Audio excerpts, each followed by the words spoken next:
Hello everyone, welcome to this video on the implementation of the Astar algorithm.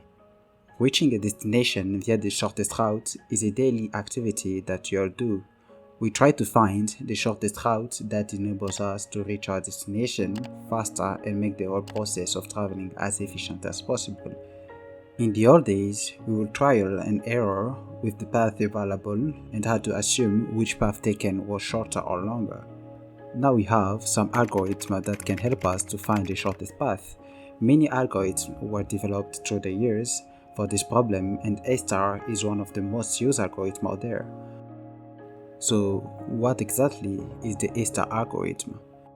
It is an advanced breadth-first search algorithm that searches for the shorter path first rather than the longer path. The Astar algorithm is optimal as well as a complete algorithm. What do I mean by optimal and complete algorithm? Optimal meaning it is guaranteed to find the best possible solution, and complete meaning that it is going to find all the paths that are available to us from the source to the destination. This algorithm is used in Google Maps along with the Dijkstra algorithm to calculate the shortest distance from point A to point B. It's also used in games for pathfinding. So how does it work? Let's say we have a grid to which the initial and the destination cell or node is provided. The aim is to reach the final cell in the shortest amount of time. Well, the Astar algorithm has three parameters: the G cost, the H cost, and the F cost.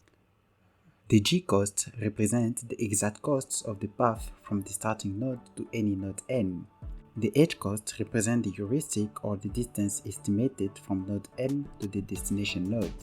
And the F cost is the sum of the G cost and the H cost. The way that the algorithm makes its decision is by taking the F cost into account.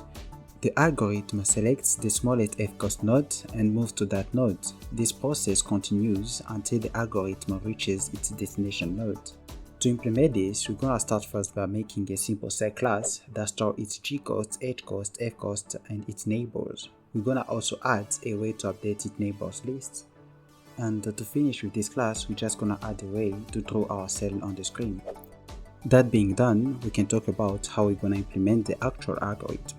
Here are the simple steps that we're gonna follow. We're first gonna need two lists or arrays, the open set and the closed set. Initialize our start cell and the goal node. Add the start cell or node to the open set. Set the start cell as the current node. We're gonna check if the current node is the destination node. If it is, then we are done. For all the neighbors of the current node, we're gonna find the one with the least F costs. If the current node is not the one with the least F costs, we're gonna remove it from the open set and then add it to the closed set. And then set the one with the least F costs as the current node and then just repeat the process. Its implementation code looks like this. I also added a way to add or remove words in our simulation.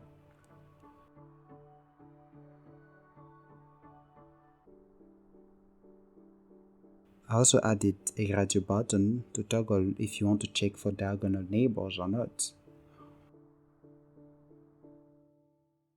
For the calculation of the heuristic, we can use a lot of formulas. The one we are using right now is the Manhattan distance, but we can also use Euclidean distance, so I added a way to switch between them.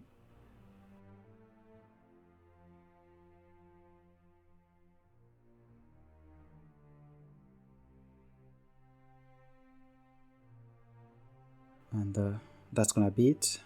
Thanks for watching the video. Don't forget to like and subscribe.